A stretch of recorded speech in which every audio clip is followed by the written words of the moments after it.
Hey guys, once again, it's Packing 10. Today we're doing a review of the Fuel versus Shock May Melee match. Make sure you like and subscribe to the video if you like the content. Follow socials, Twitter at Packing_10, Twitch.tv/Packing10. Let's get right into it. So, anyway, let's get actually down to the fucking brass tacks here because they got fucking smoked in this series, right? You know, how that happened, why that happened, yet to be seen. Okay, everybody could have their opinions, you know, initially here, but you know, at why these things happened or so on and so forth. But I think there's a lot of problems when I saw it, and always just looked like every single fight, things were just fucked. Like always, so different in terms of the ideas between the front line, the back line, and what needs to happen. So let's take a look here. Let's see. I'm really from the perspective of this game. From the perspective of this game, I think we should take this perspective as we're watching it as the shock side of things and going, okay, cool. What went wrong? Why did this happen? And like, let's just be objective about it. Okay. So let's take a look at that, and you know, we'll see from here. So, first off, maybe they thought that Fuel was going to roll out on like a Doomfist comp or something. I'm not quite sure why they roll out this way. When they realistically should have a better comp to fight on this side. I guess maybe they want to roll out this side because they have hit scan, the other team doesn't, or whatever. I don't know if they knew that or not, but a little interesting here. But obviously the Sim May versus May Cree, you know, the Sim can be strong. Dallas has found a lot of ways to make it work. This map, I don't think it's particularly insane, but let's kind of evaluate what happens here. I think before we even get started here, okay, and this can go back to the rollout situation things and everything in between. You don't want to meet this comp or this gal heads up, right? You want to make sure that your backline is able to, you know, be in very, very, you know, high value angles and, you know, strong rotatable positions against the Sim, because at the end of the day, if you guys are brawling, you're close. If you throw your wall, charge. If he puts his shield, charge. It becomes very dangerous, right? So again, I don't love this. I don't love this rollout onto the bridge. I think it would have been much more impactful if they went the other way. But even if they did go to the bridge, as soon as they saw that it was a Sim comp and, you know, Dallas comes to meet them, Shock need to make a decision, right? Shock need to make a decision as to what their objective was going to be here, right? Are they going to tempo engage, which is a good value choice against the Symmetra comp? You don't let them build charge. You engage, you flash, you swing on their Rhine. Because anytime you're in a Rhine v Rhine rush matchup and the other team has Sim and you have McCree, you cannot let them be the ones who dictate the tempo, right? So I think if we're talking about overarching problems for why things went so wrong in this series, that's probably the biggest one, because they were getting engaged on all the time. Even in this fight, they throw the early wall, they don't get value out of it, and then the Fuel wall cuts off their backline DPS, and now they're so disjointed in terms of their position. Honestly, didn't really know what FD God was doing the past couple matches. He's kind of been flying over the place, doing a little bit of feeding, but you know, we'll see what happens. But the longer these fights go, okay, and this is, I mean, this is a great, you know, let's just take a look at what this is. Boom, dude, the beam was fucking going, right? The problem, you know, the problem with these fights, just in general, is they're losing the tempo battle, and the fact that they lose super so early in a lot of these situations Sure, they win this fight. Just because you win doesn't mean it's good. Just because you lose doesn't mean it's bad, right? We talk about that a lot of the time. Is FT God trying to push them off early? He's probably just trying to clear space. Field got smart and finally benched for Puff Fielder. I like the fact that they're playing Fielder all the time now. But, okay, so, you know.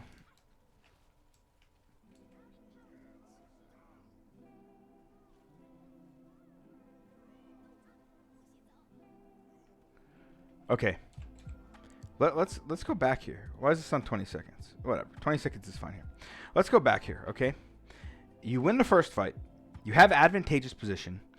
You know, if you win first fight, you should be, you know, a value of ults, right? You should be getting value off your first ult cycle. They use an incredible amount here, right? They use an incredible amount here, and like, what is the direction of this fight? Okay, cool. Hey, listen, they TP in the back line. TP in the back line. Hey, you know, that works. You know, backline's still pretty safe. You have to give them that positioning. You can't, you know, you can't really predict what's gonna happen there, right? Are they gonna fight main? Or are they gonna try to TP out? Whatever. So that's fine. But the fact that now, like,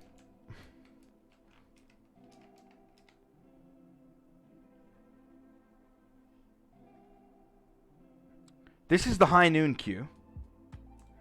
We have a Shatter coming over here, solo from himself. And then after this, Nero gets the mail and dumps a mail. When they're already up 3 people, right?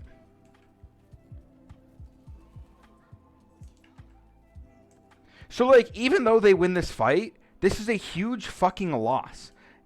In terms of a fight, right? Yeah, a little disjointed, right? Like, that like, Old Fuzzy, is that what it is? Thank you for the follow, man. Or Fazzy, Old Fazzy, thank you for the follow. But like, they need to be. Mail was super wasted. The other ones, it's like you could make a case for it, you know, whatever. But the fact that like that mail comes out so late, that's like a super big throw. It looks like.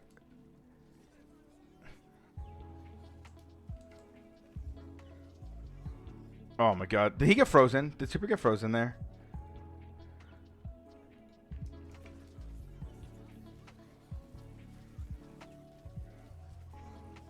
His shield got broken? There's no way he just put his shield down, right? 15. Oh, the bomb. The Diva bomb. Alright. That fucking sucks. That actually fucking sucks.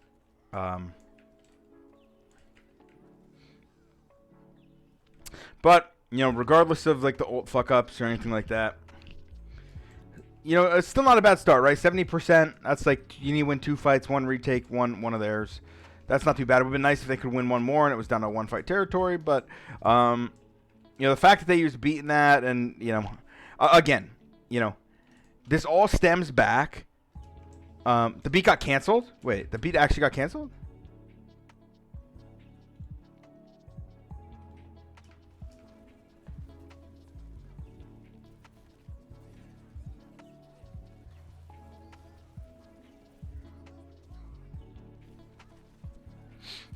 Not great.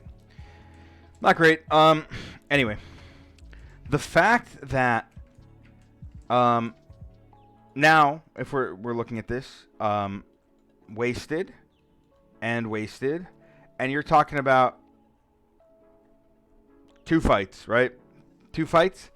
If they like, does last fight go differently? If when, my bad. If when these guys are coming out of the choke here, come on, let's go back one more. When this interaction happens here, right? They're trying to fake this. They're trying to fake this rotation. Now, when this interaction happens here, right? Boom, fucking early Diva mech, outstanding. We get that out of the way. They're ult dumping right now. If you have a Mei ult, where's Nero at? Why is Nero over here in the first place? But if he has a Mei ult, they don't have mech, and he just fucking yeets this shit anywhere over here, that stops, it negates the whole entire push. Like, you then buy time to get everyone out. Like, Fearless does not get the shattered. Then you can re-engage with beat, and I feel like that's something that Shock would have done last year. But, this year, again, very, very disjointed to say the least. So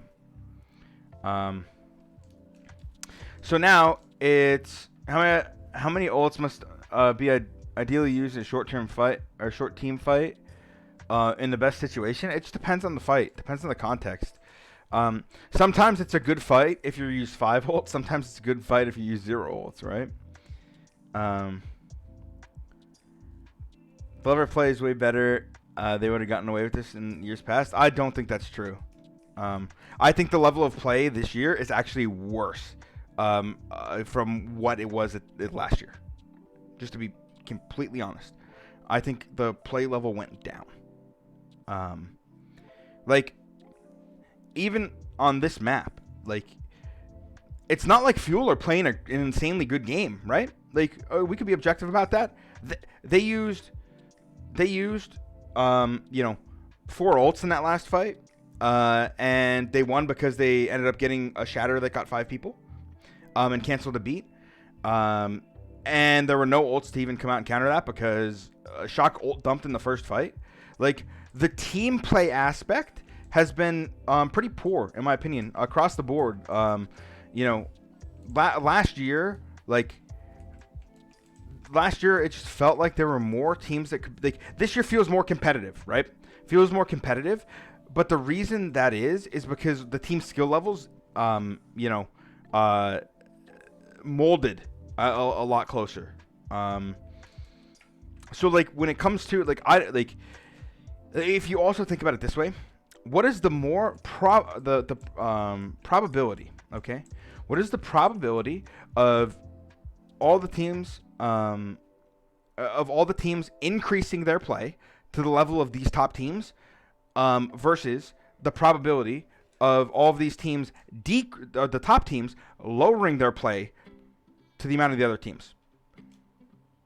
The probability of that, of all of these teams improving so much that they are all playing at that Shock and these other top teams are playing at the same level they played last year, and all of these other teams increased their play so much that they got up there. That's just unlikely, very, very unlikely, right? So anyway, let's see what happens here. That's gonna be my little rant on that. And I'm not saying that teams don't play well, right? I'm not saying that's not the case. Teams are still good, but I'm just saying that overall play, the reason the games are closer is because the skill levels decreased from the top teams, not the bottom teams got so much better. The bottom teams did get better, but the top teams didn't get better. They didn't even stay the same. They got worse in a lot of these cases. So again, here's a situation where we get out of this fight, okay? We're forced to use the lamp early, which is fucking sucks, right?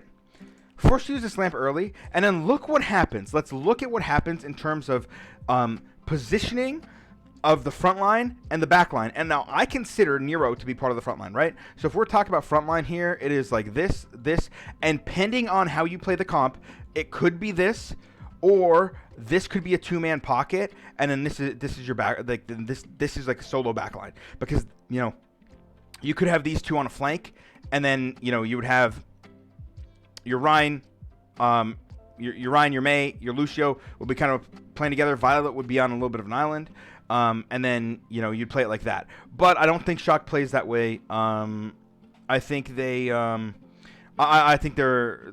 At least the objective is to play as like a stack, like they played with the BAP goats and things like that. So anyway, so Nero blizzards deep and gets 0, right? They cleanse it with an ice block, and that's that. I guess Fearless needed to get out, but not a high value May ult here. Okay, but at least starting off, it looks like we have an objective here. It is. We should probably get him across, right?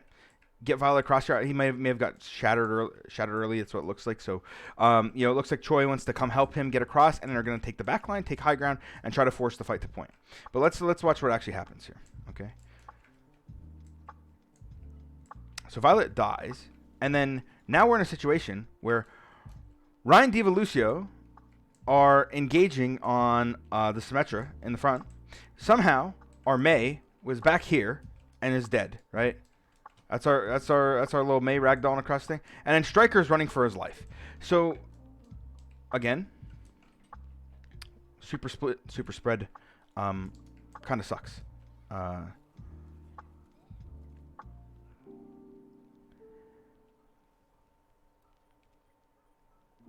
And now the fight gets into this, this really brawly situation. Even if we look at this last 5-second clip, okay, right? Once this fight breaks down, what should happen is there needs to be a regroup call, right?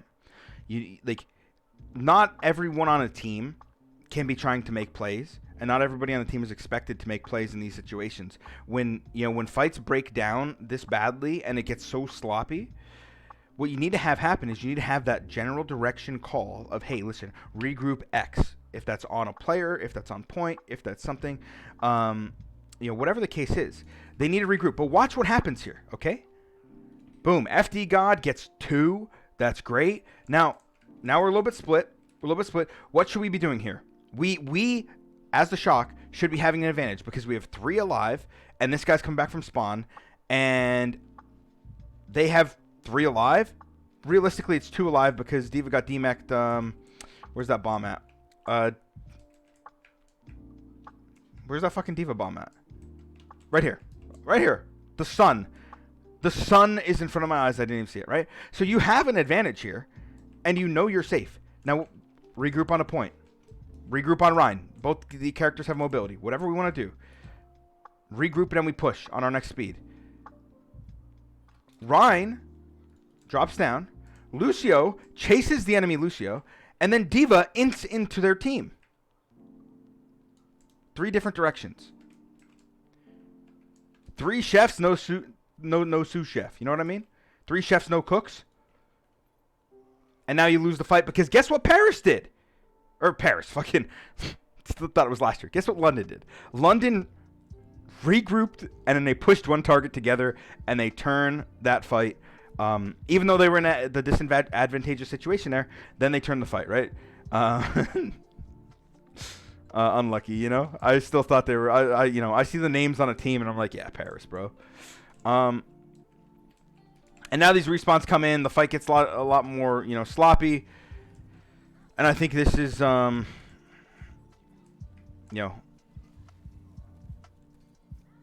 Super dies before the lamp even comes out. Now they don't even have to play for that. It doesn't matter. Like, Striker's doing nothing on the high ground because there was the wall up. And now it's just about playing together and target focus. And Hanbin actually does something that's really fucking sick here.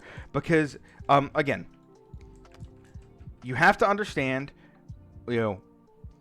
when the situations where you could play as a team are and when the situations you need to make a play and what those things are and what your role is within these teams. And one of the things that Hanbin does here, if we look at good old Hanbin, is he has been eyeing this fucking McCree up even when he was up here. He knew the sim wall was up, so he didn't have to go pressure him because they were like the majority of their team was playing on this side. So he was doing nothing. As soon as that sim wall goes down and he sees this rotation, Hanbin goes and hunts him down as this team is grouping and pushing the front line.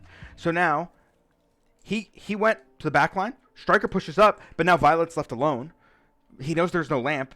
If he gets on him, he should get the kill. And worst case scenario is they just get 0 value out of this window. So it's a really good play, really heads up play. And what they're doing is they're setting up a crunch into the team here, right? Let's look at this one more time, okay? They're setting up by what they're doing here is initially they understand the fact that this side of the map is negated. This guy doesn't matter anymore as long as we play on this side of the map. Cool. We know where BAP is, whatever. We can make it happen. We're good. Once this wall comes down, that's when they're like, all right, it's our time to push. this wall comes up, gives them a little bit of LOS. They group as 4 on the point here. They're pushing forward. Their diva boosters into the back. He pressures the BAP. Now BAP has to decide, is he trying to live or is he trying to heal his team? Well, it makes that situation really complex. And then both sides get value because you have a Mei, you have a Ryan, whatever, pressuring these people in the front. Diva's pressuring the guy in the back, and then they win it. So this is something that we should, like, this is really nice. I really like to see it. This is really good play. So let's run it. On this next point. I think the random walls around the point must be changed. They're not random. They're not random. I don't know if you know that. They're not random. They're on a timer. So, yeah. Don't need to be changed, I don't think. Okay. Anyway, map point 2.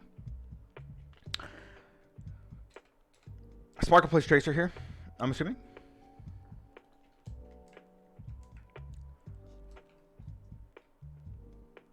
Tracer, okay.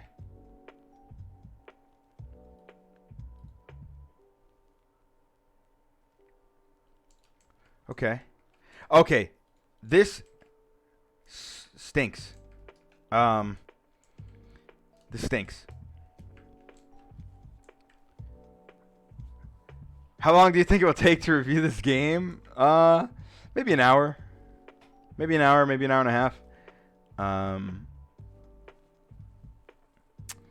haven't watched your stream in a while, but super glad you're doing Overwatch stuff. Always love your streams after Valorant games. Appreciate it, man. Been trying to do a lot of content recently where I've had a little bit of time. But yeah, I like to talk, as you guys know. So, but anyway. This rollout, man, like I get the thought process behind it, right? Nat Feckbeard, what's up, homie? These anti-nades are filthy, yeah. So here's the thought process behind this, okay?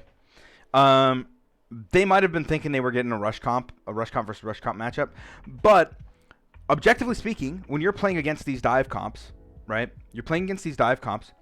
You want to take that tempo, and that's what they're looking to do, right?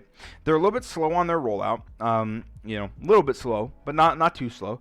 But the thing that's problematic here is like there's no one good for them to rush. So what they end up doing is they're taking this super aggressive route in here to try to take these fights and try to get on the back line, but there's nothing to get on, right? Because what they're doing here is they're pushing into this diva who gets boosters back. You have DPS raining from above. You have their backline in a place where you can't rush. And who are you going to kill here? Who are you going to kill here? Well, you can't kill Ana, dude. How are you going to kill Ana with your comp in here? You know? How are you going to kill him? You can't. He's on the fucking high ground. Ryan doesn't have fucking moon boots to get up here. You know what I mean? Like, what you need to do in these situations, when you recognize what comp they're on, is these guys need a turtle, right? May Wall get upstairs. Could have been a good idea. That could have been a really good idea.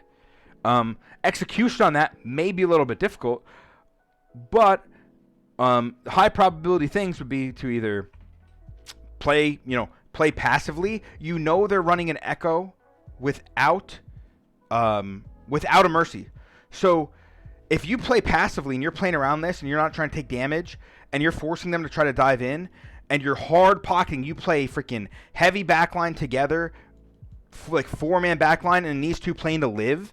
If you do that and then your BAP and Striker are hard pressuring echo off the start, and you're playing around your LOS here on the high ground, you're playing back, maybe you're playing 6 main, but with like a really passive positioning, and then you're just trying to keep that space with the front line. If you do that, and you're able to just continuously pressure this echo out, that's a great win there. The other option, I mean, you could turtle in here. Not great because you're going to take a lot of poke damage and things. Maybe they fish for a nade, they get that. But you need to force their backline into a place where they're uncomfortable, where they're in a situation where you can rush them. But their backline positioning is good, and the fact that they're not exploiting the echo, that's we don't like to see that. And now they get naded, and they're going to lose the fight off it. Because what happens here is they get they're going to get gapped on ult charge, right? They're going to get hard gapped on alt charge, and now this is like they're forced. So, one of the reasons why, initially, if your objective is at the beginning of the round, if your objective is to turtle in here, right? That's a really bad fucking X. If your objective is to turtle in here at the beginning of the round, the situation that happens right now doesn't happen.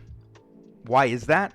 Because you don't need to blow every skill in the game to survive. From returning from this situation over here where you muff it up to getting back in here and trying to heal everybody up, then you give their Winston, the pressure, then you give their Echo the pressure, then you give everyone the pressure, because you had to use all your skills to get back in and try to survive, rather being able to keep all those skills, and if they want to dive in, you're even on the skills. Maybe you even have higher value skills with the abilities that you do have, or you could force them and force that Anna to try to come on out and try to come out this way and fish for a nade, and or if they want to come in, they don't have the healing. So you can't do both. You can't go in and be like, oh, we fucked up, we need to go back.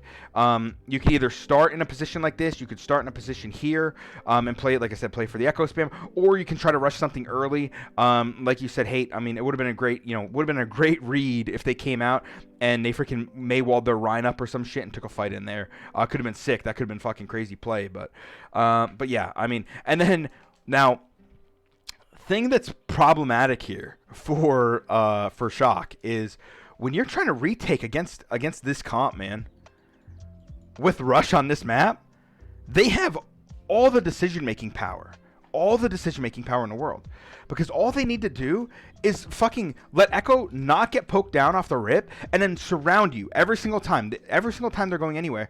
Take every single angle, surround them, put as much pressure on as possible. Farm, like Dola should have an Echo ult every single fight. Every single fight he should have an Echo ult, because he should be doing free damage when they're coming in. If they had Rascal, they would have did that wall play guaranteed, maybe. I'm still at a loss for why Shock refused to play Glister. I don't know. I don't know. If you're listening to the farmer, Shadow 3 there. Yeah, I mean, the thing that was really surprising to me was just how great Fuel looked. I mean, I think they may struggle if it gets to like double sniper meta, maybe, or this also kind of doesn't make sense to me, this swap, because like this seems maybe like a tilt swap or something, but Fearless is a better main tank 100%. He's more flexible, better on more heroes. And I think he's just a better Rhine too. Fearless is probably one of the best main tanks in the league right now. So I think going to the Moira pick is kind of a fucking throw. Like, the sad thing is here, Shock picked this map. Fearless is better Rhine than Super. That's hot, yeah. I don't know. Like, Super's not a bad player, I don't think, okay? But yeah, MK, that's a little bit true. Nether Goat, thanks for the follow, homie. I mean, but this is just kind of like, at this point, like, what do you do? Like, you're just getting fucking railed.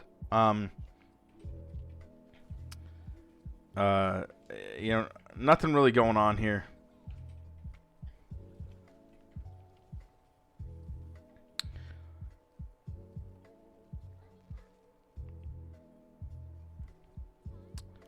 The strategy going into this game, I don't think was proper. The thing, and this is the thing I want to get back to here, is Shock had the choice, right? Shock had map choice, first map choice in this so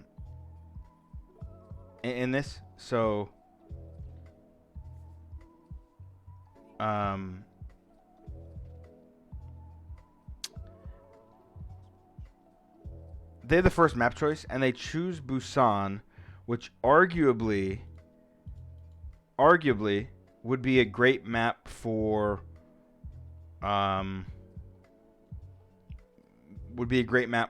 Dallas Fuel, because they could play Rush on that map, and then yeah, like it didn't, like, objectively it didn't really make sense to me, right? Like, I think Oasis maybe could have been a good pick. I think Nepal probably could have been like a decent, like, because it looked like they just wanted to take the Rush mirror, right? It looked like they wanted to take the Rush mirror. Nepal would have been really good for that. Or Oasis would have been really good, and then they play Smurf and they play the other comps. I think. I don't think Lijiang would have been a good choice. What's some bull? What's some bull? I want to hear it. Do you think Shock counterpicking and getting railed means they weren't scrimming against this? I mean, it's impossible to scrim against what this team's playing, right? Weak Fiddle, is that what it is? Weak Fiddle, thank you for the follow. Lijiang would have been free for fuel. I think Lijiang would have been free for fuel as well. Yeah. Yeah, I agree with you guys on that. Well, I think Oasis was probably their best bet. Oasis and then Nepal, if they wanted to try to get that true Rush matchup. Those would have probably been the best objective options. But maybe they're really comfortable on Busan. But to be honest, if we look at Shock's win rate, I'm still not sure. Azaria in Korean, gotcha. Well, welcome to the stream, and thank you for the follow, my friend. Appreciate you. I haven't had Korean lessons in maybe 6 months now because of the I was heavily into it. I was taking lessons every week with Sophie, but unfortunately, when Valiant moved to China, I did not continue those because I didn't really need that skill set anymore. So, anyway, this was another interesting choice for me. Was the fact that they decided that they wanted to go to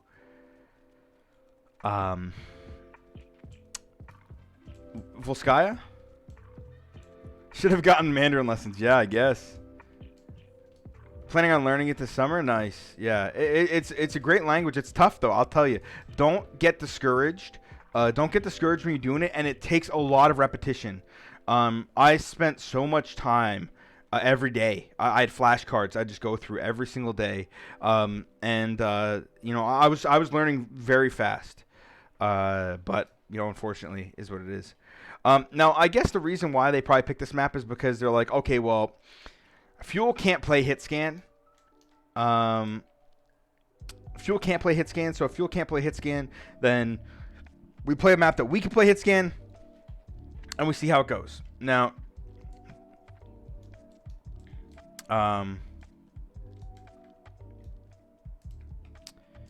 so, I mean, it should have been an advantageous map, but I just don't like the fact that they picked this map. If they picked like a map like Hana or something like that, they could have forced a Rush Mirror maybe, if that's what they really wanted. But I don't know, maybe they're really confident on this map. But I like the Somber Reaper, Season 3 playoff meta comp here for Fuel. I mean, they don't really have to do much, right? Like, they just need to make sure that they live when they come in. So, thoughts on Violet DPS?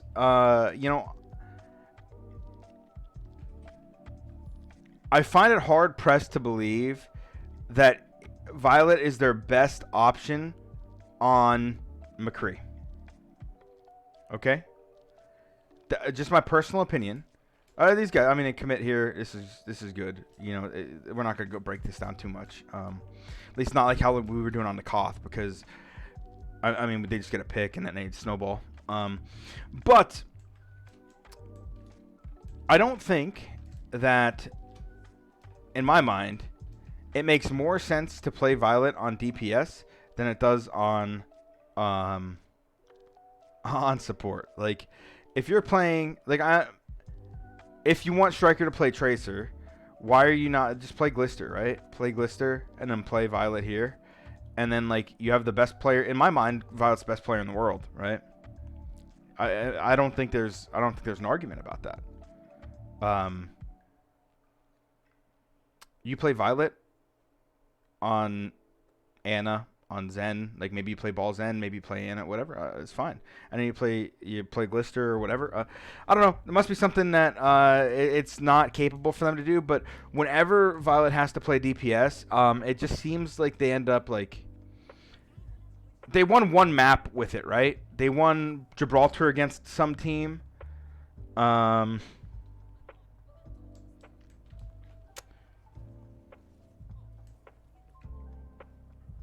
Okay. I do like the Echo pick. It was Glad's. Glad's looked like shit. Yeah. So, I don't know what's going on there. Obviously, I can't speak to that, and I don't want to make any assumptions or anything like that. But, realistically, I think they have 3 other DPS players, right? They have Striker, Tayo, Glister, and Nero. Like, you could figure out how to play McCree with one of those guys, and let the best player in the world play his best role. His primal, right? Yeah. Sparkle kind of goes unchecked when he's coming in. He doesn't take a lot of poke, which is kind of crazy. That's pretty fucking bad. If I do recall correctly, Shock ends up stabilizing here and wins. Wins a lot of these fights, and then they win on the overtime push or some shit. But got no kills on McCree on Dorado. They put Glister on Tracer in those matches. Yeah, I don't know if I'm very high on Glister. Like, I think Glister's a good long range hit scan. I wouldn't put him on Tracer, but if he's playing like an actual true hit scan role, like, I mean. Yeah, I think he should be able to play that. Widow, Ashe, Kree, things like that. I would personally think that, like, if I'm picking him up, that's what I would expect him to do. But maybe he just hasn't been it for them. Like, or maybe he's been, like, feeding his brains out in there. They don't have confidence in him. But, I mean, they're pretty much... The thing that... I guess the only thing I could say about the Shock's defense here that's a little bit, kind of, questionable for me is just like they have an aggressive dive comp here, especially with them swapping off the fuel, swapping off the Reaper. They should be looking to take a little bit more aggressive positions here and looking to get in the backline, not giving them the free space, force those skills early, or they could hard pressure the monkey and not let him get in for free every time, because the fact that Fearless is able to walk up to the point, it's one of the things that I'm mauled about almost every single time I do a review on this map, or any map in general. On this map, if they're running Moira, if they're running Zen, if they're running something, either this Moira needs to be tied to his hip if he wants to walk forward, or you pressure him the fuck out. Like, he should not be able to walk in without any support. And I mean, hey, just fucking me and my homies, we just chilling. We're on point. We lost 25 H. How much HP did we lose? We lost 49 HP. Like, and then like a good job of kiting here by the fuel. They get out that nano for free. They don't lose anyone. They're waiting for that EMP anyway, so they're just going to continue to farm with Doa. Shock lack of damage. They don't have people who are reliable to medium long range. Only have short to mid. This should be a tick fight, I would assume, for Paris. Okay. Sparkle dies there. That was a weird EMP thing.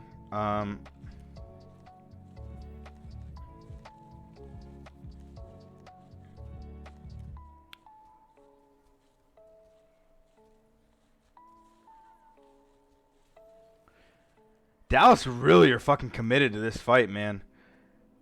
Fearless fucking popping off. Oh my god. How is this man allowed to do this much, dude? How is he allowed to do this much?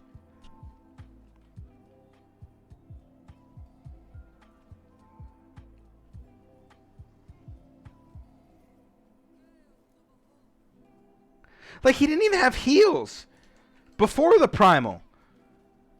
He didn't even have heals.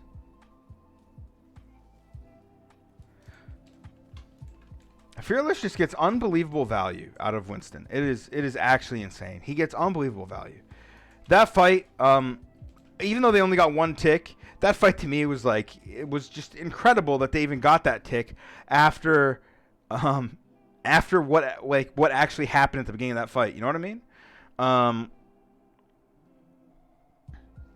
This is the point where every team just try to commit to every 5-second tech. Now here's the thing, Neckbeard, is if you're playing this map, you need to commit to every fight, right? You either do one of two things, like you fake like you're going to commit the fight, and you use like 1 high value ult, and you try to like get a kill or 2, and then force out a ton of econ from them, and then come in the next fight with like 4 or 5 ults.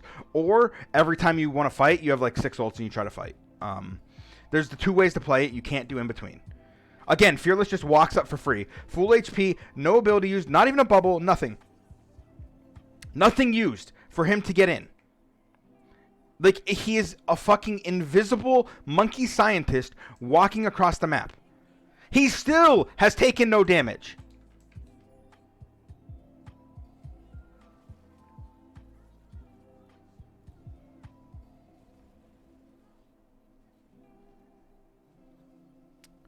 That's crazy to me. It was good. It was a good beat by Jexy. Yeah. Yeah.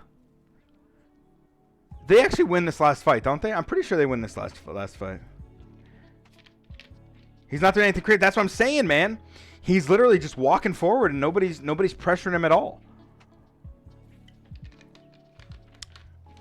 The fact that they're able to do that, is kind of crazy to me. I don't think they should be allowing them to do that, especially not with the comp that they're on. It looks like Smurf is donating an EMP there. Big Grav.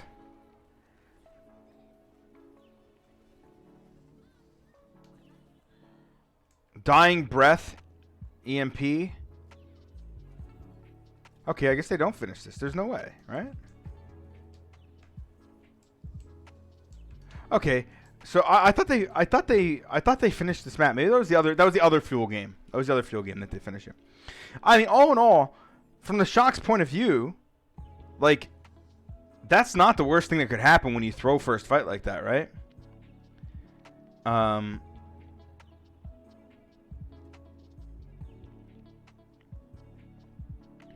Yeah, Firewall. I think him being unchecked and him being a good player are 2 completely separate things, right? No team checked him because they can't. Teams definitely can check main tanks. Yeah, they definitely can do that regardless of their skill. Yeah, if you fucking pressure that main tank out, he will fucking back out. You know what I mean? Like, if you're putting resources to doing that, like, he can't go in for free. But like if, you know, even the thing is, it's harder to pressure those kind of tanks, but that doesn't mean it's impossible. So I mean, what's the charge here? 26. You know, I guess not a terrible jump, but the problem is, I talked about this yesterday in a different game. If you're running this kind of tank line, when you're jumping onto this high ground, they give 2 options, right? Either you could clear this way and you try to force these guys out of the back line, force them to jump behind you, and then you try to fight in here and get a good anti or something like that. Or what most people try to do is they try to jump and take hut control. If you have that, what's up, Average Joyer? What's up, Seth? Hope you're doing well. You should be, you know, jumping up here and trying to, you know, force this guy off and take control of this hut. I think it's kind of a little bit of a failure if you jump up here and you use, you know, your Winston leap and your bubble, and you don't get Hanbin off this high ground. And then if you do that, then like you're forced to regress. It puts that much more pressure on your front line. But it also just, I mean, again, right? We're fighting on this side of the map. Why is Twilight over here? Why is he over here? That doesn't make much sense. If we want to do this standard kind of rollout on this map from attack, and we pressure hut, you know, we use our leap, we use our bubble, we try to get charged, then we drop, then we bubble, then we kite back, and we're building our Ana ult the whole time. If that's what we want to do, then like Anna needs to be on that side of the map, right? But unfortunately, that that doesn't really seem as to what's happening, right?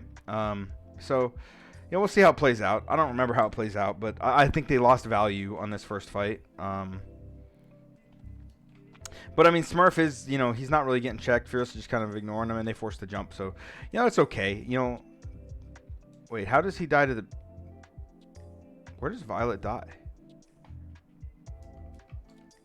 Where does Violet die here?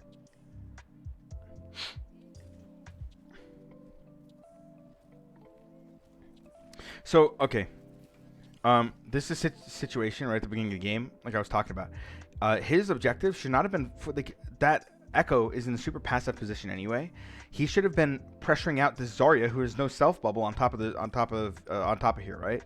So like these guys should be okay. Okay, we know where the Echo is. We know where their backline is. Let's play on the safe side. Let's pressure out the Zarya. Let's clear the space close, and then if we do that, then we can work on pressuring the Echo. But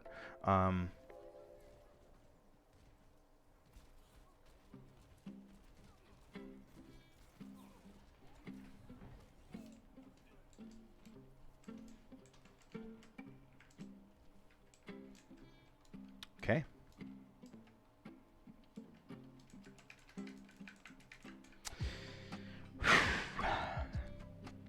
I think the problem Shock is really having the problem Shock is really having here is the fact that they are not they're trying to do too much.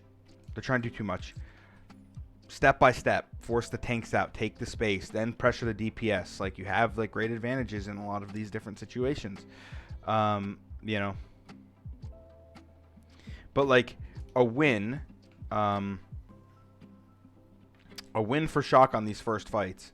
We'll watch this play out, and I just want to talk about it. Objectively, is okay. We'll just stop it here. But the way I see it, okay, is a win for the win here for Shock in these fights would be, step one, you have the Winston Zarya. You need to pressure this guy off. You pressure him out. They use their leap. They drop away. Now you gain much more space, right? You take that space. Then you pressure their DPS in their backline. You force them away. You force them to hide. Force them to take these more passive positions. And then you get close diveable positions, because now you clear the space, and you should have the ability to get Striker in somewhere. And if you do that, then you can execute your dives a lot better. You get more value out of your Monkey, you get more value out of your McCree, you get more value out of your Tracer. But that's just not really what happens.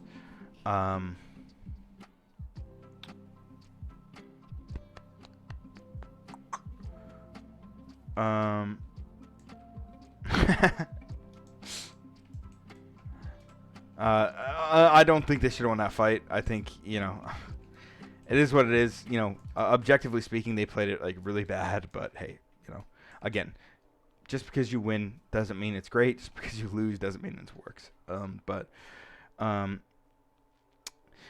the thing is, when it comes to them being, not being rookies or anything like that, it is a new team, and people are playing different roles, and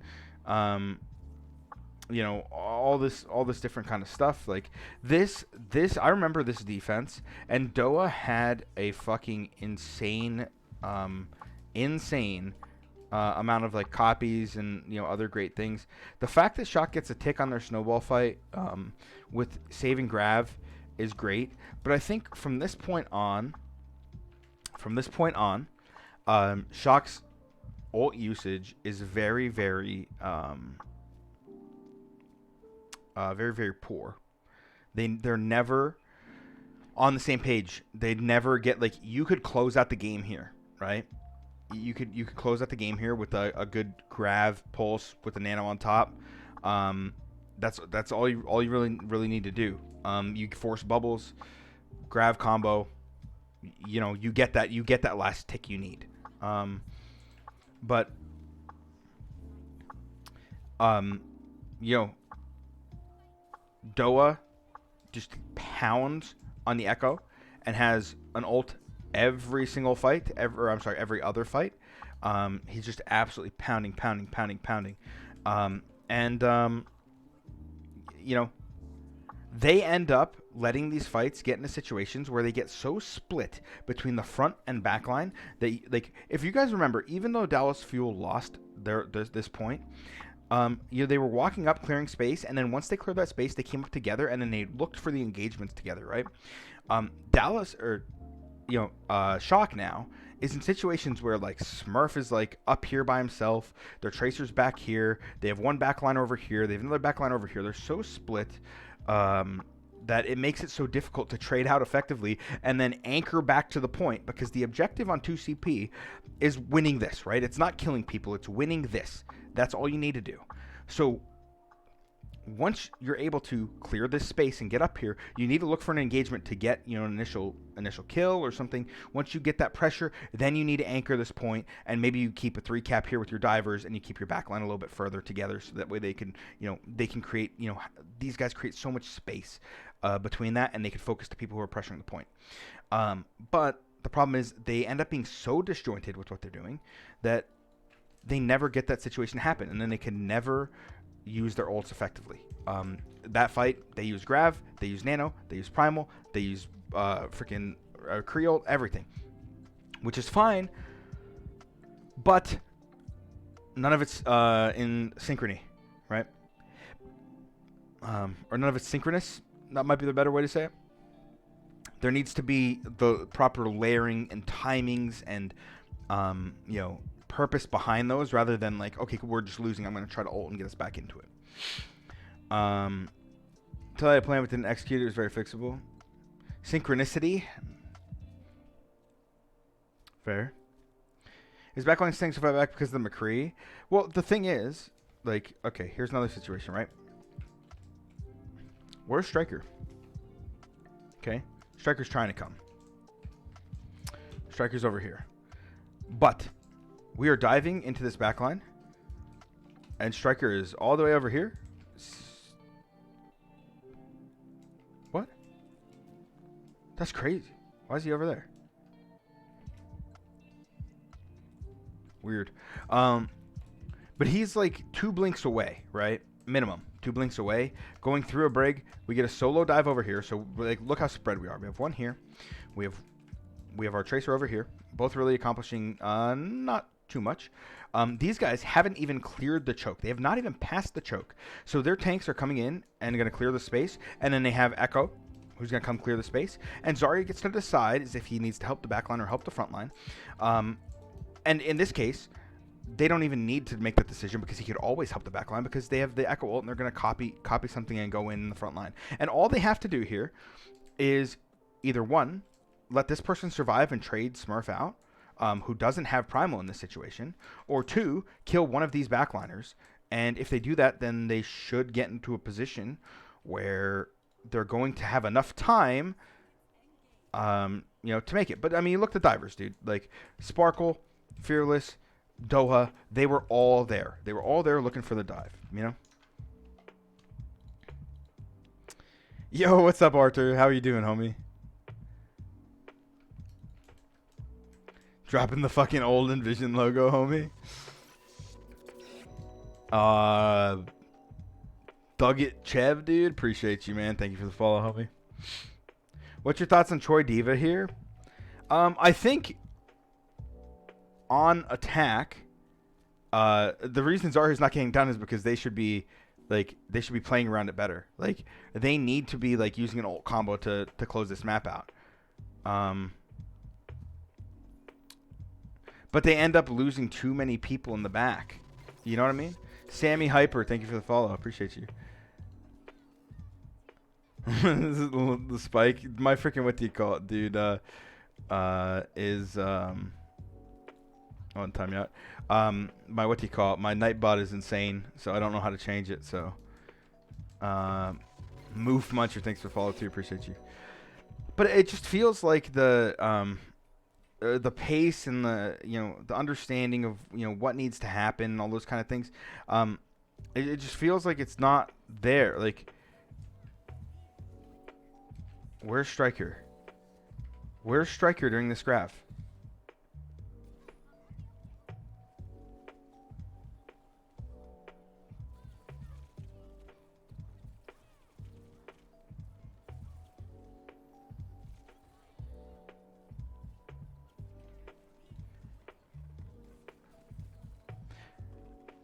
He is the one who forced the Tracer duel, okay? I want that to be stated. Striker was the one who forced the Tracer duel. Instead of, Sparkle being the one to force the Tracer duel. So that way he could not pulse the grav, right? Striker goes and tries to take the Tracer duel, and then he eats a health pack, and then he can't do it. So... it's frustrating. It's tough. It is tough. Hero ball? What do you mean?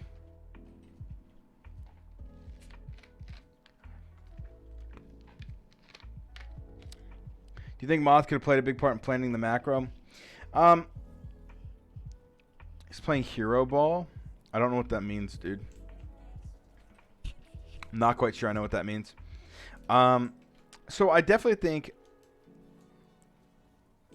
Moth, sports term. I mean, I'm a big sports fan. I love baseball, basketball, football. I watch a little bit of soccer.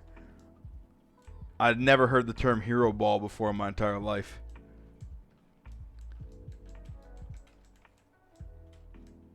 One v6 and be the MVP.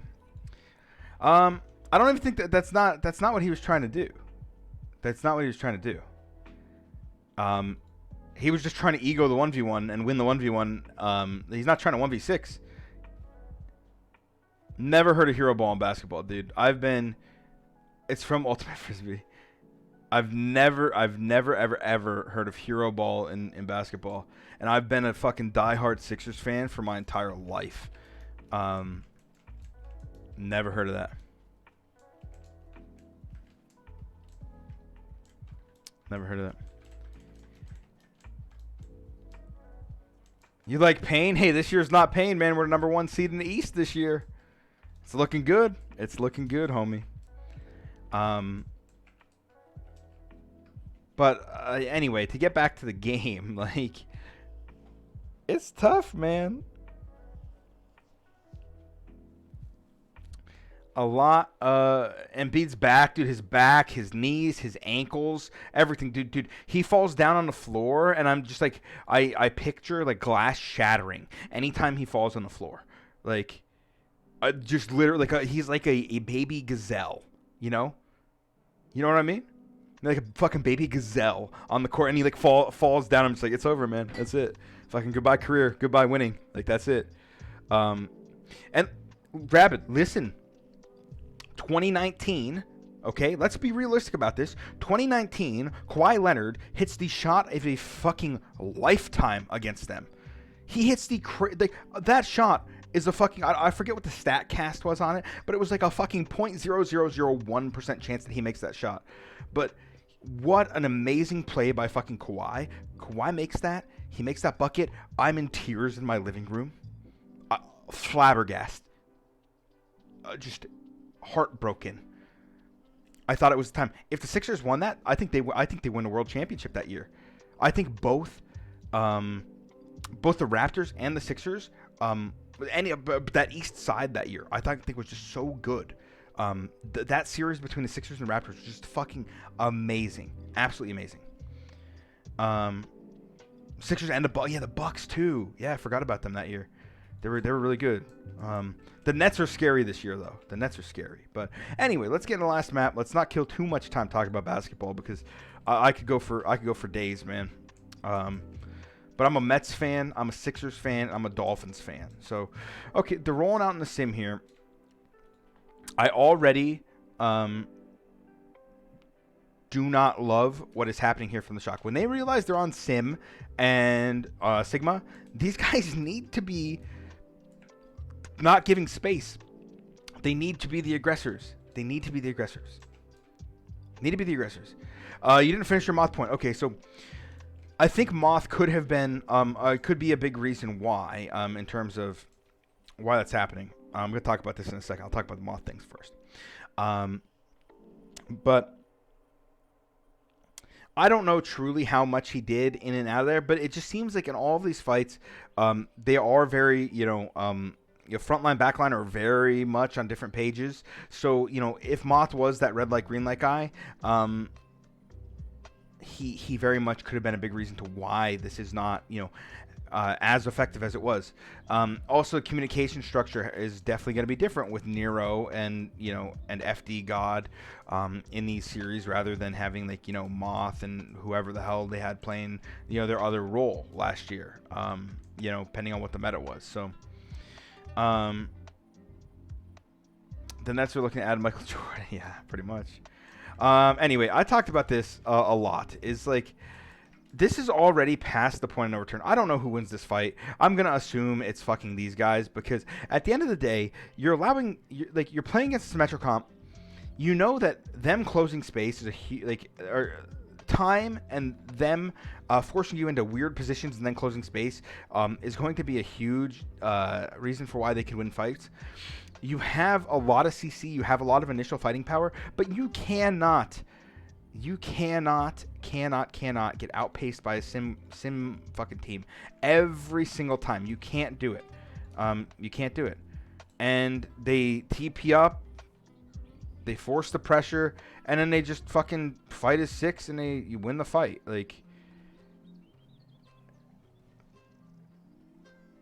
What can you say?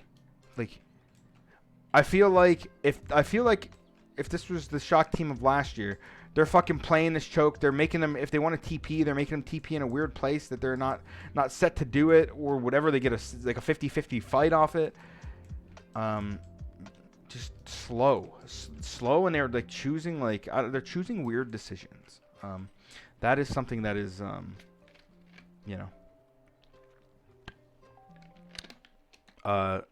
it stinks, because you want to see him be successful. But okay, this is a good fight. I like the Doom pick into it, because where's Fearless? Oh my god. Unlucky super. Doom into the Symmetra stuff. I like it. It's it's pretty good. We do like to see those. That's a good choice. This Fuel team doesn't hold water to Shock last year. That's what I'm saying. Even though I don't think the Fuel are necessarily bad this year. I think they're a very good team this year. I think I had them 4th in NA or something like that. But I think they are a really good team. I'm a little bit surprised at what's going on with the Shock. Hopefully they could pick things up. But, at the end of the day, it's this Shock team has their level of play has come down so much from last year than what it was. And the thing is, it's they can't be the championship team forever. That is very hard to do. It's going to be interesting to see what goes on when it comes back, when they think about those choices they make. Obviously, they couldn't make the decision onto Ons as to why he left. But did Moth leaving have an impact? Did JB leaving have an impact? There's a lot of different. Jexy just fucking 1v1 striker. Okay. There's a lot of different factors that could have went into it. And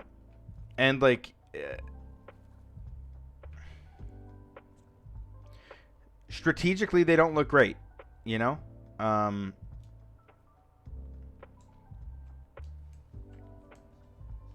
macro-wise, they don't look great.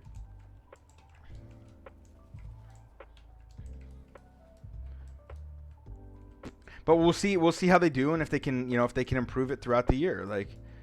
Coming next year, downgraded, plus they don't have best hit scan player in the world. Yeah, I mean, they had a majority of players who were on their best roles. Now Striker's on Junkrat. They're at this point, it just seems like fucking Striker probably is tilted and is trying to solve the problem, playing a bunch of different stuff. Like, it doesn't matter though. Like, they're already getting snowballed. They're making all these ult changes. Like, they're not able to get anything off here. They're getting out tempoed. They're getting held. Like, I don't know. I mean, Striker's a really good hit scan too. Like, let's be clear about that, right? Like,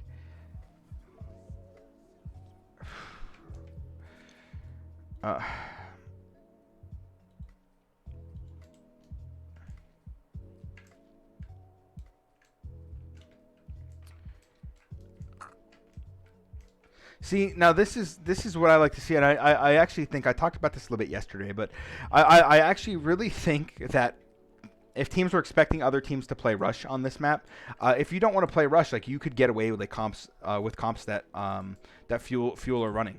Let's take a look and see what Sparkle does, because just kind of curious to see if he gets any value here. It might just be early year shock. They may just be really disjointed with what they're doing, but them not qualifying for Hawaii, that is not their standards.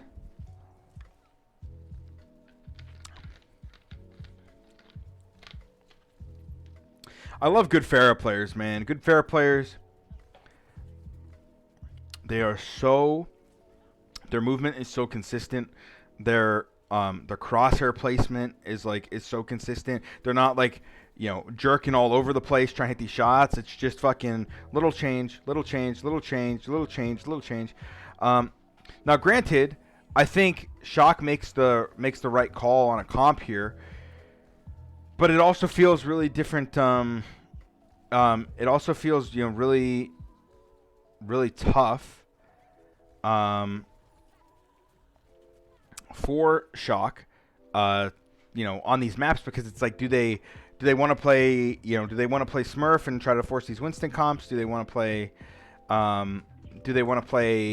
Super and force the Rhine comps, like on a map like this? I mean, they got fucking 4-minute time gapped on, playing Rush v Rush, But the one thing I can say, and it's something that we talked about last year, early in the season, when we were playing a lot of these Rush comps, it was very much like, hey, when we're playing like the Reinhardt Rush comps, we were playing like Ryan, Anna, Diva, McCree, or Widow, or whatever. It was very much like we always wanted to dictate the pace and control the tempo, because if you control the tempo and you win one fight, then you control the game. And we really focused on that for a couple weeks in the off season. And that's when we went into Dallas. That was like our main objective. And like Decay didn't even get to play the game on Hitscan. And that was because we were, we were controlling the pace of the game all the time. We knew what we wanted to do. Granted, we didn't get to play that many games on that meta, but we were very good at that meta. And I think that is something that Dallas does very well.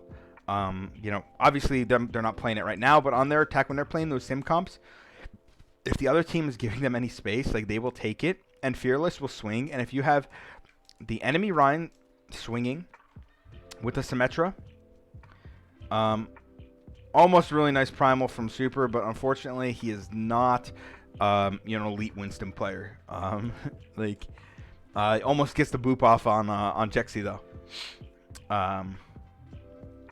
Let's see how Troy gets hacked every fight, if that's what happens here.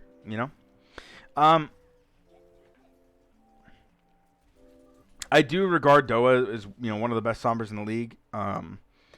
He's definitely up there, but does Fuel have the best chance at all 4 teams to win melee finals?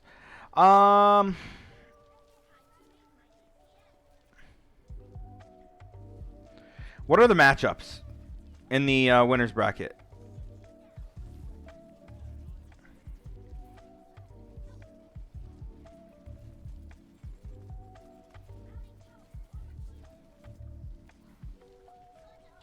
What are the matchups? Mayhem Dragons, Fuel Hunters. Fuel Hunters will be a fun one to watch. I think it could be a 50-50 for who wins that game. I don't really see him getting hacked that much, so we're, maybe it's just not that fight. But let's take a look at the next fight here.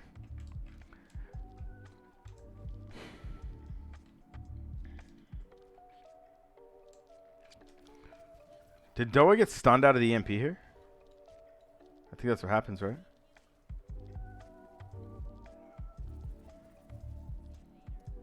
Okay. Looking for the MP, looking for the MP. Doa, don't do it. Why? Why? Why right there? Why? Unfortunately, the target focus or something down here the entire time was not looking great for the shock, because they end up using Diva Bomb, Monkey Ult, and Rally, and they got like 1 kill. So every now and then he forgets to limp Somberbane. Yeah, you never know, man. It happens.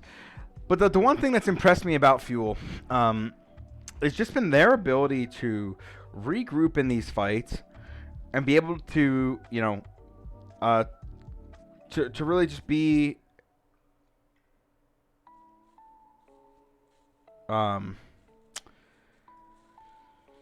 their ability to like rebuild, regain, get their confidence back, like, you know, get like trade numbers. What was that EMP? I don't know. I wasn't gonna bring it up. You brought it up, not me. I wasn't gonna say anything. I like Nero. He's a good guy. Not the best EMP I've ever seen in my life. Yep. Fucking GG's. Fucking fearless primals gets 2 every time. Every time he primals, he will get 2. Unbelievable. Unbelievable Winston player. Nerves getting to him? I don't think it's nerves. I think it's just... I mean, he's had some bad ults from the start, like even on May and things like that. I really like Nero. Like I said, we were like targeting Nero as a player in the offseason. But I mean, I don't think he's played as well as I would have expected him to play at the beginning of this year. So, all right, Map, can you give me the TLR and what the major factors were? We'll talk about it right at the end when we're doing a wrap up, because we do have this recording for the YouTube bot as well. I mean, I don't think he's like an elite Sombra player as well, but I mean, well, let's fucking wrap it up. Let's tie it together, and let's talk about these problems. And if you guys have any questions or anything like that, you know, we could talk about them. And you know, then, you know, we'll call it from there. But what I'm seeing in these games, it's just how do you put it? The lack of coordination was just it's tough, man. Like, it seems like everything that Shock want to do, they're either not on the same page about, or they're very much just completely on different pages for what the objectives need to be. And it seems like that from like a top down type perspective. Like, they are very much like tank line, like it feels like a lot of the people don't understand what their roles are, or the communication is not in a place where it's allowing them to know what other people are trying to do or what those objectives are. So, I mean, kind of stinks. Like, you know, it feels really bad, because like you really do expect a lot more out of them. But you know, what are you gonna do? Shock losing so much more. If they keep playing like this, I think they will lose, you know, a good bit more of games. They, unfortunately, are not at a place where they're as like as tuned up as they normally would be. I'm excited for the season to see if Shock will bounce back or if they struggle in that. I mean, when I'm watching these games at the you know, beginning of all this, I think, you know, very much it seems like things that are fixable. Like, it seems that things that are fixable and will take some time. But I don't know if that's going to happen, because, you know, it doesn't seem like it's something that has like it's really good for one match and it's really bad for another match. Like even in the Atlanta match, it wasn't great. Like they were losing the Rush v Rush match against them, and then they lose the they were able to beat Atlanta because Atlanta can't play dive, right? And then they go up against this team, and then they can't adapt and they can't do things that they're normally able to do. And like I said, it sucks because you expect more out of the Shock. I'm sure Krusty and and the boys will go together. They'll get back to the drawing board in this break, and they'll try to get everybody back on the same page. But MK Ultra, I think, and Nat Feckbeard, thank you for the follow, homie. I appreciate you for coming in and appreciate the follow. So, I think they will bounce back, but we have to be really objective about this, and they don't look great right now. That's the only way to put it. Dallas did not look bad, but I don't think I think actually a lot of the individual mechanics really really helped Dallas out a lot in that series. They were definitely in this matchup. They were definitely the more coordinated team by far. But we could go back, and if we did the same review and we did it from the Fuel example, there were a lot of situations. Where they did not have the ability, or they did have the ability to play better in the initial beginning, like pre-fight planning stage of things, especially on Koth.